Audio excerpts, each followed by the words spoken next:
Salam dəyərli izləyicilər. Uzun aradan sonra hər birinizi xoş gördük. Gündəmdə olduqca maraqlı transfer xəbərləri var. Həmçinin bugün Avropa Liqasında, Çempionlar Liqasında və Konferans Liqasında püşkatmalar olacaq və komandalarımızın rəqibləri bəlli olacaq. Bir qədər sonra bugün püşkatmada hansı komandalar bizim komandalarımızın rəqibidir? Bu barədə sizləri məlumatlandıracağam. Həmçinin transfer xəbərlərindən də sizi agah edəcəm dəyərli dostlar.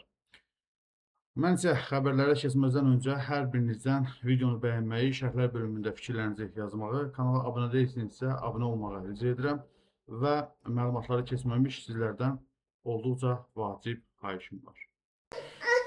Dəyərli izləyicilər, bildiyiniz kimi Hülyar balamızı bir neçə aydır ulserativ kolit xəstəliyindən müalicə etdiririk. Bağırsağındakı sancılar təbii ki dözülməzdir.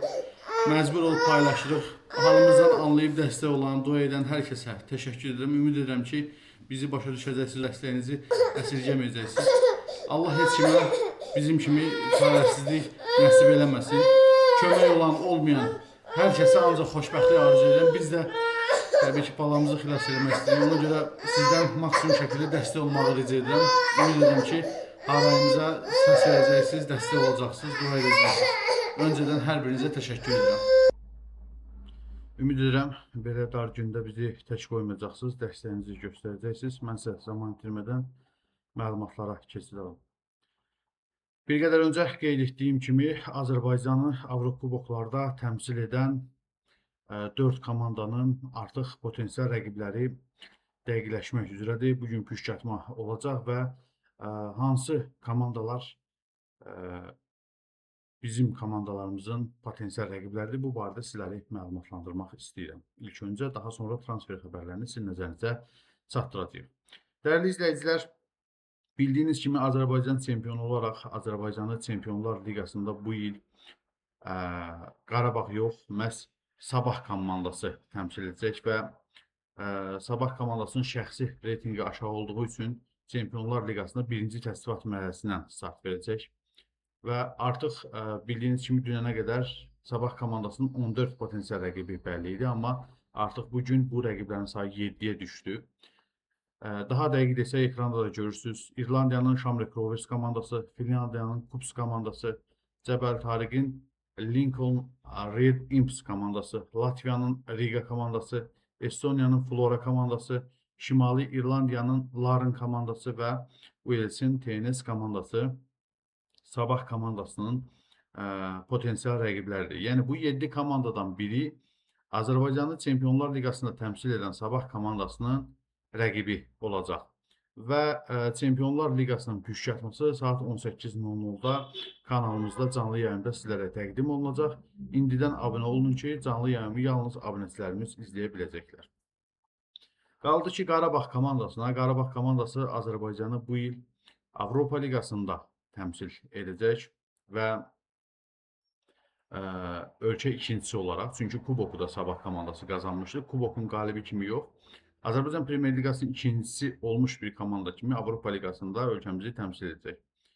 Qarabağ komandasının da artıq potensial 6 rəqibi dəqiqdir. Bu 6 komandadan biri axşam saat 19:00-da start götürən püşkatmada bəlli olacaq ki, Qarabağın rəqibi oldu. Bu komandalar hansılardır?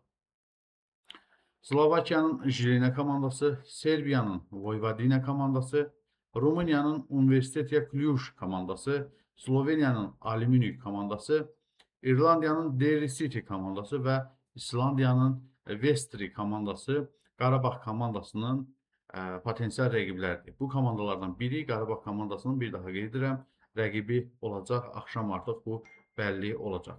Dəyərli izləyicilər, sizcə bu komandalardan hansı Qarabağ üçün çətinlik yarada bilər? Ekranda da komandaların adlarını görürsünüz.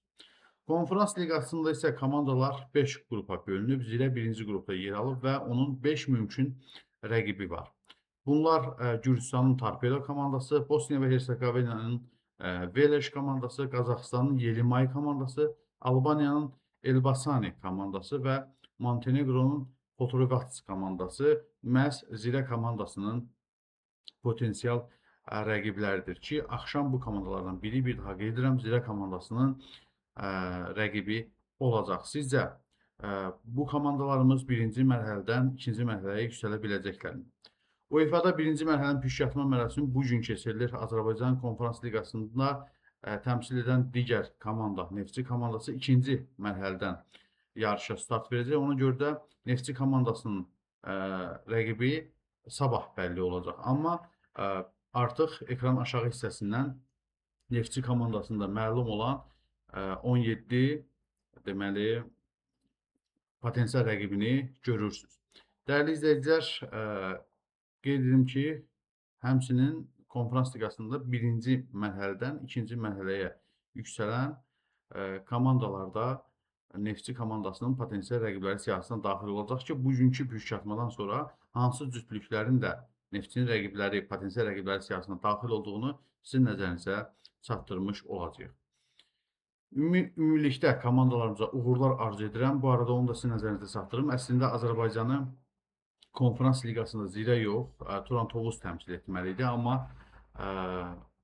bir neçə il öncə oyun alqı-satqısı ilə bağlı Turana verilmiş cəzaya görə bugün, bu il, bu mövsüm Turan Tovuz komandası Konferans Liqasına buraxılmadı. Baxmayaraq ki, Turan Tovuz komandası arbitraj məhkəməsinə müraciət etmişdi, amma məhkəmə də UEFA-nın qərarını qüvvədə saxladı və beləliklə Turan Tovuz Avrokuboklardan kənara qaldı və ona görə də Zirə komandası Azərbaycanı Konferans Liqasında təmsil edəcək. Bu xəbəri də sizin nəzərinizə çatdırmış olun.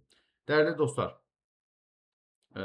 demişdim, transfer xəbərləri də var. Bu barədə sizlər məlumatlandırım. İlk öncə onu sizin nəzərinizə çatdırım ki, Sabah komandası Patrick Orfe Mbina ilə artıq müqavilə bağladı. Bildiyiniz kimi icarə əsasında Sloveniyanın Maribor komandasından keçmişdi. Sabah komandasında çıxış edirdi. Onunla 3 illik yeni müqavilə imzalayıb. Çünki icarə müqaviləsində belə bir müddəa var idi. Sonradan transfer olunma müddəası və o maddə qüvvəyə mindi və 3 illik müqavilə bağlanıldı 25 yaşlı futbolçu ilə. Qeyd edim ki, Mbina bu ilin fevral ayından Sabahın uğurları üçün çalışır. O, komandanın heyətində 11 oyunda iştirak edib, 3 gol vurub və bir məhsuldar ötürməklə yadda qalıb. Məncə 11 oyun üçün yaxşı nəticədir. Qarabağ komandasından isə bir neçə gün öncə artıq bu xəbəri sizə vermişdik. Samuel Labota artıq Qarabağın futbolçusudur və rəsmi olaraq bu futbolçu ilə 3 illik müqavilə imzalandı. Qarabağ azarkeşlərində təbrik edirəm. Ümid edirəm ki, Qarabağa fayda verə biləcək futbolçu olacaq. 24 yaşlı yarım müdafiəçi ilə 3 illik müqavilə imzalanıb. O daha öncə Flamengo, Besad və Tondela komandalarında forma geyinib. Bəli, transferlərin davamı gələcək. Həm Sabah, həm Qarabağ, həm Neftçi, həm Zirəyə Avrokuboklarda uğurlar diləyirəm. Ümid edirəm ki, bizi yalnız qələbələrlə sevindirəcəklər. Siz də fikirlərinizi şərhlər bölümündə yazın. Hansı komandalarımızdan Avrokuboklarda nə gözləyirsiniz? Kanala abunə deyilsinizsə, indidən abunə olun ki, axşam püşkatmanı canlı yayında izləyə biləsiniz. Və dostlarınızla kanalımızı paylaşmağı, onlara kanalımızı tövsiyə etməyi unutmayın. Biz birlikdə güclüyük. Hələlik növbəti videoda görüşmək ümidilə.